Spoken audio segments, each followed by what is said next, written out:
messieurs, pour celles et ceux qui sont là et au-delà de celles et ceux qui sont présents ce matin, votre travail est un travail difficile, mais un travail passionnant, un travail dont bien souvent vous avez fait volontairement le choix et dont je sais combien il répond pour vous à l'absolue nécessité d'une prise en charge bienveillante et adaptée au public qui vous est confié.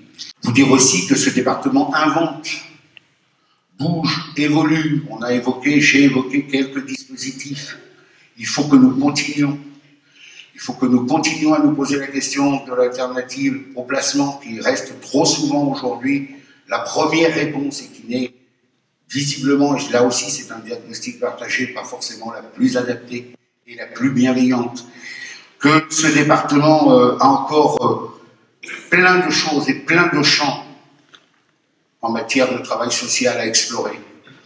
Ce que je voudrais simplement pour conclure à l'occasion de cette première manifestation pour les 50 ans de la sauvegarde, c'est vous dire que je crois être un élu suffisamment humble pour ne pas venir vous vendre des choses qui n'existent pas, mais en tout cas pleinement et entièrement mobilisé pour permettre de consolider l'avenir de la protection de l'enfance et de l'aide sociale à l'enfance dans ce département, et en tout cas disponible pour l'ensemble des acteurs qui voudront bien contribuer à nos côtés à écrire une nouvelle page de cette politique publique déterminante et centrale pour le département de la Seine-Saint-Denis. Je vous remercie de votre attention. Je sais combien ce département est, sur beaucoup de plans, un modèle de l'esprit de la République pour les concitoyens du département. Qu'il s'agisse de la protection de l'enfance, qu'il s'agisse des droits des femmes, et demain, ici même, aura lieu les rencontres de l'Observatoire départemental des violences faites aux femmes, ou les dispositifs innovants qui ont été créés ici grâce à Ernestine Ronet et à Monsieur le Président Troussel, ont permis de mieux protéger les enfants et les mères. Notre volonté était et demeure de dire l'importance qu'a pour nous la parole très juste que vous venez de prononcer quand vous avez parlé de votre discours, Monsieur le Vice-président, passer de la parole à la réalité. D'une certaine manière, c'est l'enjeu de la protection de l'enfance sous mandat judiciaire. Passer de la parole, l'audience, à la réalité, à partir de l'espace de pensée et de travail créé par le juridictionnel, permettre aux professionnels de la protection de l'enfance d'agir, et d'agir pour le développement de l'enfant, lequel n'attend pas. Chaque semaine compte, chaque jour compte, et c'est ce que nous voulions dire main dans la main avec vous et avec l'État.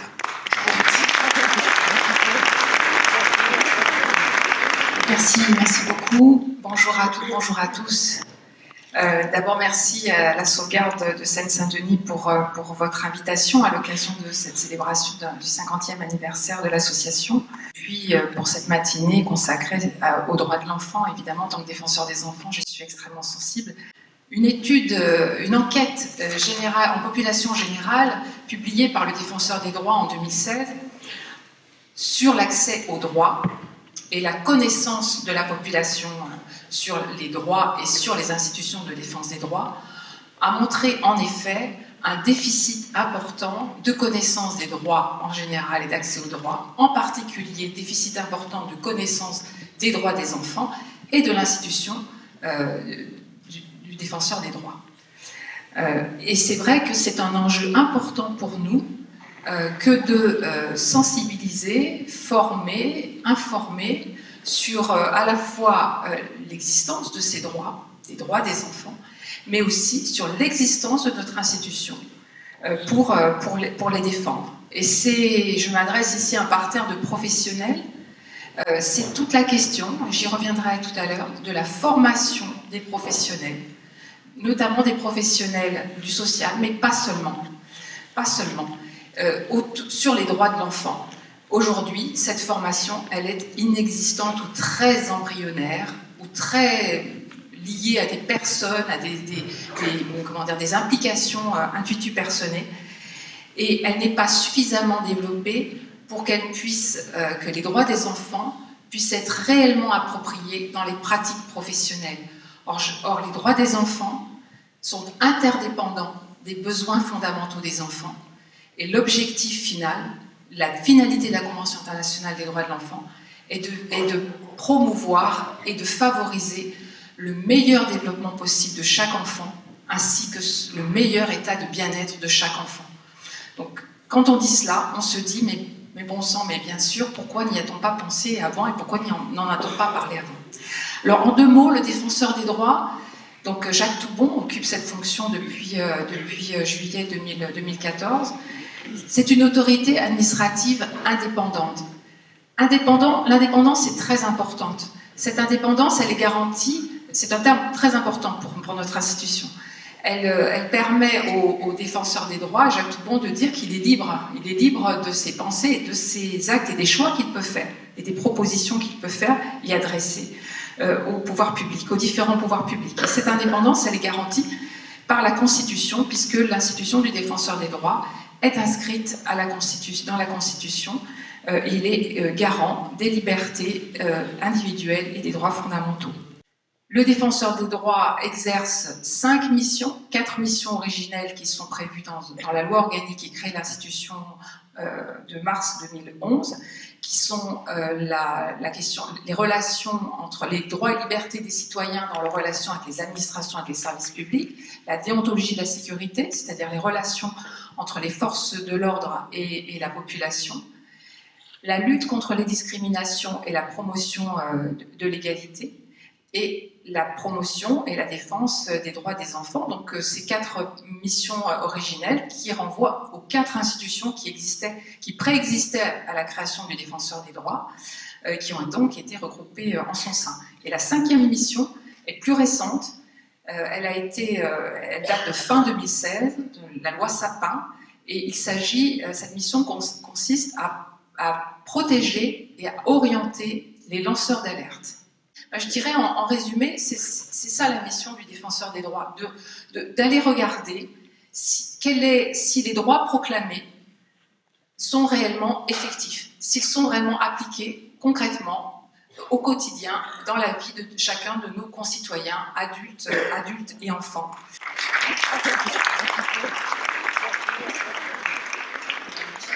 En fait, cette table ronde, on a imaginé en trois temps. Un premier temps, on voudrait revenir sur les discours sur la situation de la Seine-Saint-Denis. Un deuxième temps, où on va parler un peu comment les acteurs travaillent ensemble et comment il est possible enfin d'imaginer, on a parlé d'innovation tout à l'heure, d'imaginer des manières de travailler ensemble. Les droits des enfants, toute l'histoire de la PJJ, c'est la promotion des droits de l'enfant.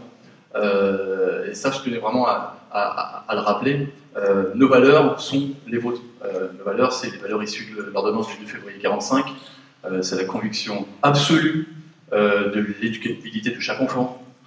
C'est la conviction absolue que les choses ne sont pas prédéterminées, qu'on peut changer le cours des choses. D'un côté, le Stade de France, et à quelques mètres, des consommateurs de crack.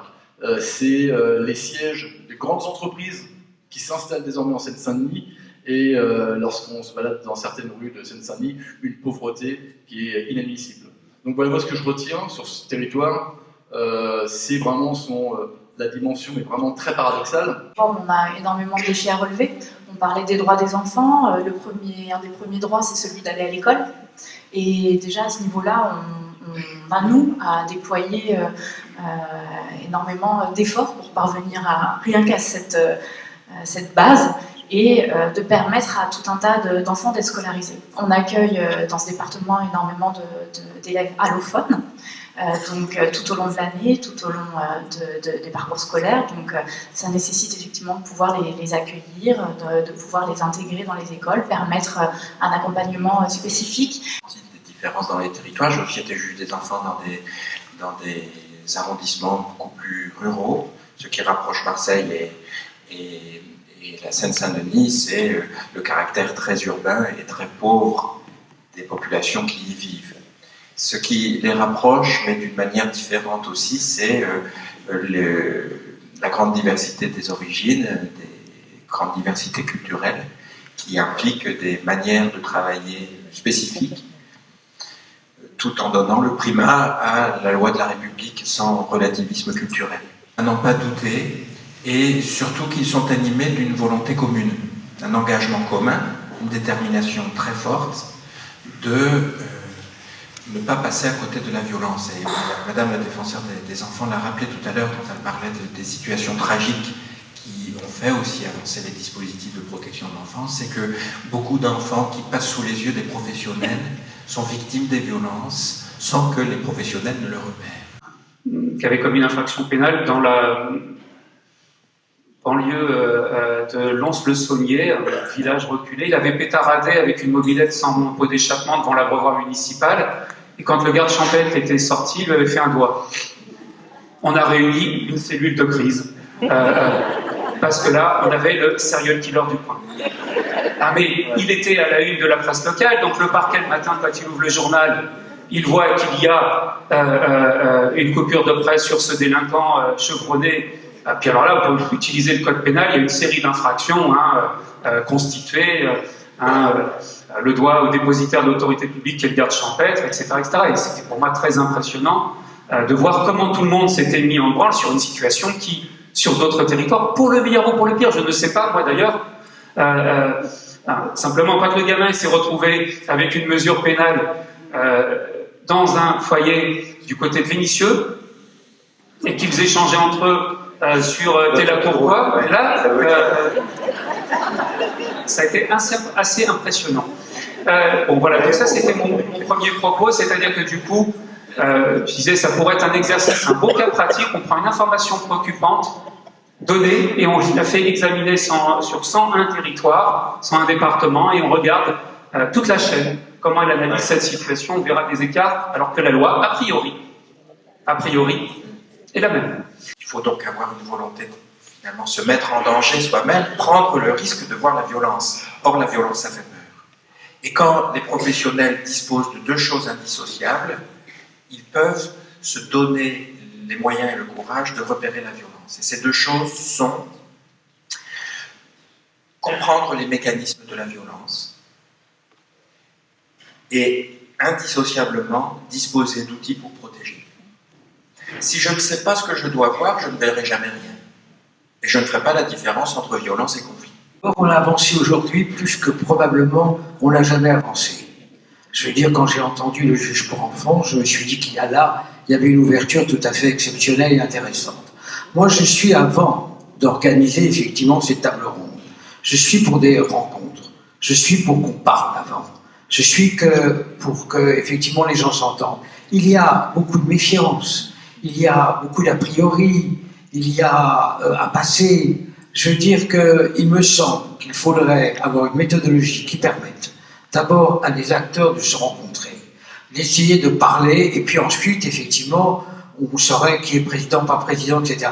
Moi, j'ai le sentiment qu'il faudrait demander à quelqu'un extérieur au problème, effectivement, d'être président. On peut demander à un défenseur des enfants si effectivement elle est intéressée ou pas, par essayer de réunir et de faire médiatrice entre tout le monde, ayant comme simplement propos que c'était vraiment la défenseur des enfants qu'il faut. Je crois que si on s'amuse à mettre 3 présidents parce qu'il faut faire plaisir aux uns et aux autres, on ne va pas y arriver. Je crois donc qu'il faut à la fois essayer de faire des rencontres.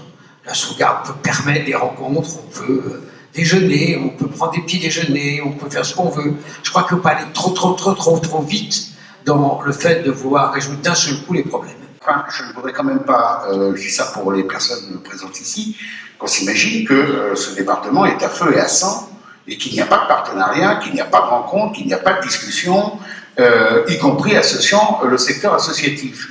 D'abord, le secteur associatif n'a pas attendu que le département lui demande de s'organiser, il l'a fait de lui-même.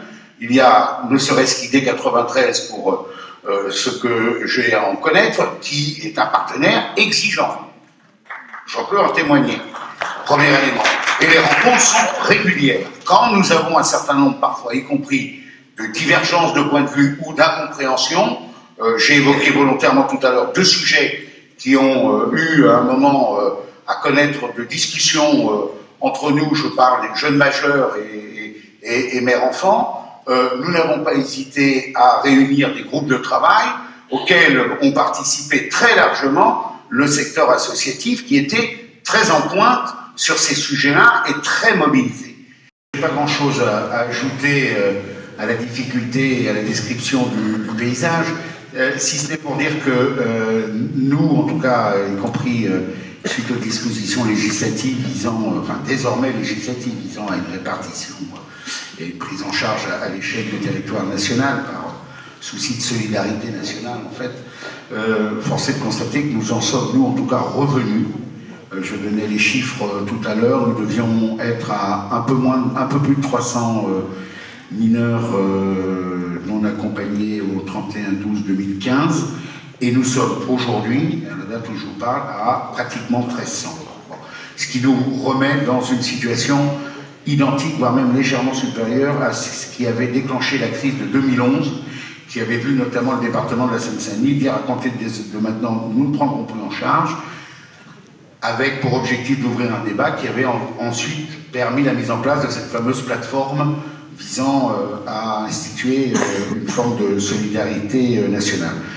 Force est de constater que le phénomène, par ailleurs, même si Paris, Seine-Saint-Denis, Val-de-Marne, Marseille, bien les portes d'entrée, j'allais dire, avec en plus tous les phénomènes qui ne sont d'ailleurs pas tout à fait nouveaux, moi-même issu d'une immigration européenne, on a tendance à venir là où sont installés des gens eux-mêmes issus de nos propres contrées d'origine. Et donc, bien évidemment, de ce point de vue-là, le département de la Seine-Saint-Denis est un lieu, j'allais dire, d'attractivité, si j'ose dire. Le mot n'est pas joli, mais sans doute même injuste, mais enfin voilà. Mais la réalité, c'est que tout ça est quand même, et c'est une des difficultés auxquelles nous sommes confrontés, à la fois cela pèse fortement sur le travail des travailleurs sociaux, y compris sur des champs qui ne relèvent pas directement au sens strict du travailleur social. On parle notamment de toutes les démarches administratives auxquelles ces jeunes sont par définition confrontés, notamment la question de la régularisation. Voilà. Je passe sur les délais extrêmement longs pour déterminer ou non s'ils sont majeurs ou mineurs, avec là, pour le coup, non seulement des délais très longs, mais aussi pour le coup des coûts importants, puisque je rappelle qu'en principe l'État prend en charge sur un délai très court cette période qui, bon, mais qui aujourd'hui bien évidemment pèse voilà, aux alentours de 28 millions d'euros supplémentaires pour faire court. Mais au-delà de ça, c'est pour ça que nous avons décidé de centraliser l'accueil et non pas de le faire relever comme c'était le cas jusqu'à présent des circonscriptions territoriales, mais d'avoir un lieu de centralité avec des équipes assez pluridisciplinaires pour permettre justement à la fois de prendre en charge de manière peut-être plus efficace avec des interlocuteurs mieux identifiés tout le caractère d'accompagnement administratif des MNA, et en même temps que nous avons lancé l'appel à projet dont je disais que la principale vocation est d'améliorer non seulement la question de l'hébergement en tant que tel, qui aujourd'hui pour la plupart d'entre eux se fait sous forme d'accueil hôtelier, c'est-à-dire dans des hôtels avec à la fois le coût que cela fait peser, mais surtout l'inefficacité absolue, voire même dans un certain nombre de cas la mise en danger de certains d'entre eux qui sont sous le coup de banques plus ou moins bienveillantes, mais qui ont tendance, y compris,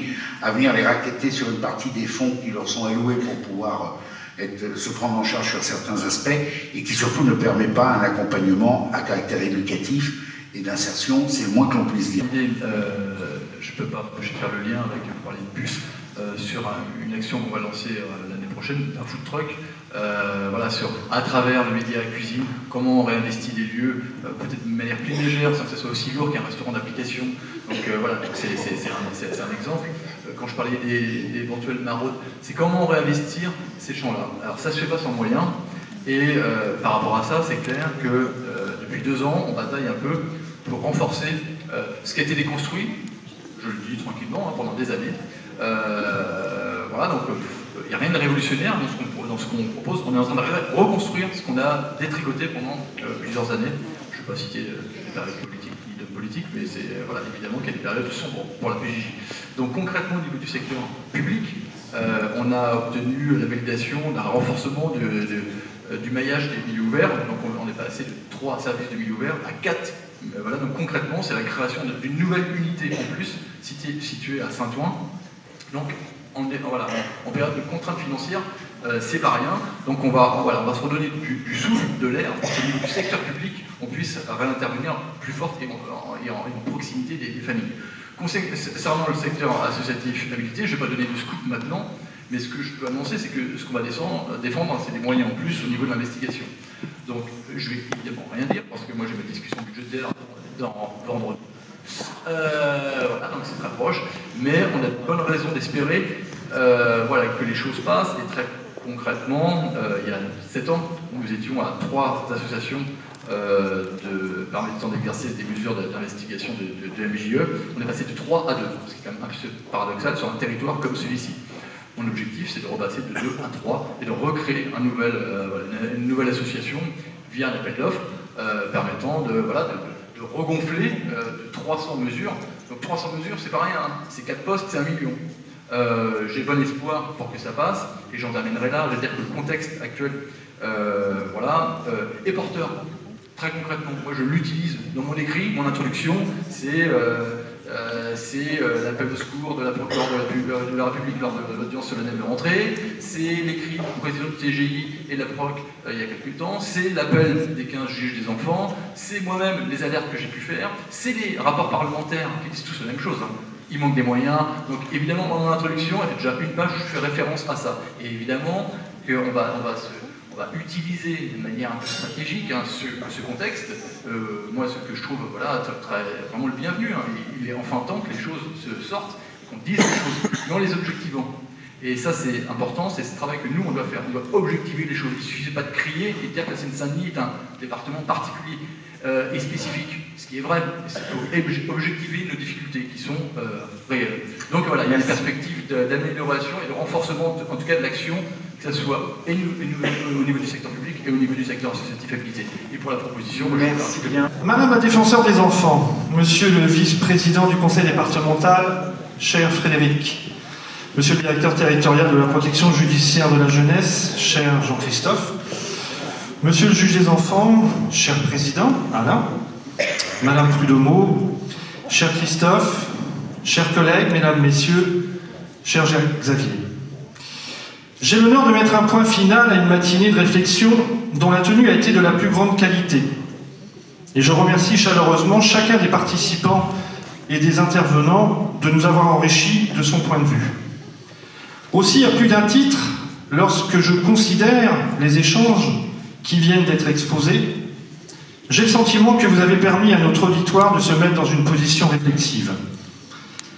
À vous écouter, nous ne pouvons douter qu'il était aussi heureux que nécessaire que nous vous entendions dans ce cadre très particulier que nous a rappelé notre président, celui du 50e anniversaire de la sauvegarde. Pour autant, le propos n'a pas été et ne pouvait pas être de ne regarder que derrière nous. Vous nous l'avez rappelé par vos réflexions, c'est l'avenir que nous envisageons et c'est d'avenir dont il a été question. Cet avenir, c'est celui des enfants, des jeunes, de leurs familles et de tous ceux qu'ensemble, nous avons fait le choix d'accompagner. C'est un choix qui se fait d'abord chacun de son côté, avec juste le temps qu'il faut pour constater, nous l'avons dit encore ce matin, que seul on atteint bien évidemment vite des limites. Aussi opportunément que ce constat est posé, on comprend assez rapidement que c'est auprès des autres et avec les autres qu'il faut avancer. Chacun de vous à sa manière, vous nous l'avez rappelé, le partenariat n'est pas qu'un outil, c'est aussi un état d'esprit. Je sais que si nous sommes ensemble et que l'on trouve aujourd'hui autour de la même table le conseil départemental, la justice des mineurs, l'éducation nationale, la protection judiciaire de la jeunesse et bien d'autres acteurs ressources, c'est que nous partageons la même cause et cette même détermination à construire collectivement des réponses adaptées à des enjeux dont l'actualité nous permet chaque jour de mesurer la puissance et la dramaturgie. Autant dire que le temps presse. S'il convient que régulièrement nous échangions nos arguments, il est indispensable que cette volonté de partage se retrouve aussi dans l'action, dans le faire ensemble. Pour cela, nous devons sans compromission, mais avec courage, surmonter nos éventuelles divergences. Je sais que nous saurons être vigilants à ce que nous ne transformions pas les difficultés que nous rencontrons individuellement en obstacles insurmontables collectivement. C'est bien d'une vision partagée dont il a été question aujourd'hui, celle qui nous impose de nous inscrire dans la réalité d'un département qui a une forte et très particulière identité. À ce titre, comme vous avez souhaité les uns et les autres à nous le rappeler, il convient de prendre en compte cette spécificité. Soyez assurés que la sauvegarde s'inscrit sans réserve dans cette volonté d'apporter des réponses innovantes et adaptées en rapport avec les difficultés des familles et des jeunes de la Seine-Saint-Denis.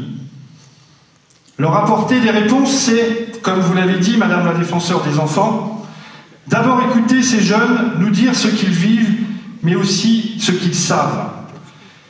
Bien sûr, au fil du temps, nous avons les uns et les autres capitalisé de l'expérience, mais ça n'a de sens que d'être au service des sollicitations qui nous sont adressées. Encore faut-il que nous les entendions. Je veux dire en cela que, même si nous pensons être légitimes à l'énoncer, ce n'est plus le temps de prétendre auprès de tous ceux que nous accompagnons que nous savons ce qui est bien pour eux, mais de les écouter nous dire ce qui est bon pour eux et les aider à atteindre ce bon ou ce meilleur. Jean Cocteau nous dit que l'enfance, c'est ce qu'elle veut. Elle veut sortir de l'enfance. Quelle simplicité dans le verbe pour exprimer une telle réalité que parfois nous pouvons perdre de vue. Il convient que nous considérions que, sur le bout de chemin que nous partageons avec ces enfants, notre mission est de leur apporter d'abord ce qu'ils attendent de nous, à savoir du respect, de la présence, de la considération et des repères pour surmonter leurs difficultés et se forger un avenir, sortir de l'enfance. Pour y parvenir, vous nous avez donné des pistes de réflexion où se croisent créativité, inventivité et l'énergie nécessaire à construire demain. Je pense pouvoir vous dire que nous sommes engagés sur ce terrain et la volonté des équipes de la sauvegarde est et sera au rendez-vous de cette détermination. Ainsi, par exemple, reprendre à notre compte le message porté par le dispositif Éducadroit doit être compris comme l'expression de cet engagement. Et cela implique que nous soyons effectivement très déterminés, en particulier à ne rien céder. Pas même un pouce de terrain à ceux qui voudraient nous voir ailleurs, loin, très loin de ce qu'ils considèrent comme leur territoire, qui ne serait pas loin de s'apparenter à un terrain de chasse. Car si j'ai présenté plus en avant les enfants, peut-être implicitement un peu comme des anges, je n'oublie pas que certains d'entre eux parcourent des terrains ô combien minés. Dans un tel contexte, c'est aussi de notre responsabilité que de leur rappeler, sans faillir, leurs droits, comme nous l'avons dit, mais également leurs devoirs et les règles qui construisent la citoyenneté et le bien vivre ensemble. Citoyenneté que nous souhaitons, malgré leur errance, contribuer à bâtir avec eux. Par ailleurs, nous considérons comme indispensable de prendre toutes les initiatives qui conviennent à l'intérieur supérieur des jeunes pour lesquels nous recevons un mandat. Nous en avons parlé longuement ce matin. Dans un contexte économique tendu, où nous comprenons que le conseil départemental ne dispose pas de toutes les marges de manœuvre qu'il souhaiterait, dès lors que l'État multiplie les transferts de charges à son endroit, il nous revient de rappeler qu'il n'est acceptable pour aucun d'entre nous que des mineurs, des familles, soient dans l'attente de nos interventions. Cette situation est de la plus grande actualité et la sauvegarde ne fera pas l'économie de participer au débat qui entoure cette actualité. Bien au contraire, un rendez-vous est fixé prochainement. Elle assumera sa responsabilité, revendiquant pour ces jeunes en attente de mesures éducatives ou d'investigation dans d'autres circonstances, le droit à la considération que cette matinée nous a permis de renforcer. Notre détermination est à être à leur côté, tel que nos équipes le pratiquent au quotidien, est et sera sans faille. Au service de cette cause, mon cher Alain, tu as pu nous rappeler que protéger les enfants et leurs familles, c'est un devoir, une nécessité, mais un choix de solidarité. Aussi, dans ce prolongement, je veux m'adresser aux salariés de la sauvegarde. Je suis fier et particulièrement heureux de partager ce grand moment avec vous. Et je vous invite à montrer notre travail en disant ce que nous faisons, comment nous le faisons et en expliquant la place incontournable et la valeur que cette action a dans cette société difficile, et plus particulièrement pour les plus fragiles. Depuis 50 ans maintenant, nous participons à la construction de la cohésion sociale et aux conditions du vivre ensemble. Nous respectons chaque personne en tant qu'individu unique à part entière, quelle que soit sa situation. Nous aidons des jeunes et des enfants à grandir, à trouver un chemin pour prendre une place reconnue dans la société, pour sortir, pour certains, de l'ornière de la délinquance, pour d'autres de la violence. C'est toute la question de l'éducation, conduire au sens de montrer la direction. Nous apaisons des souffrances, nous accompagnons des adultes en difficulté en les aidant à utiliser leurs ressources intérieures propres pour se remettre en mouvement dans la vie de tous les jours. Nous mettons en lien avec les institutions celles et ceux qui sont en rupture, rejetés, voire non reconnus.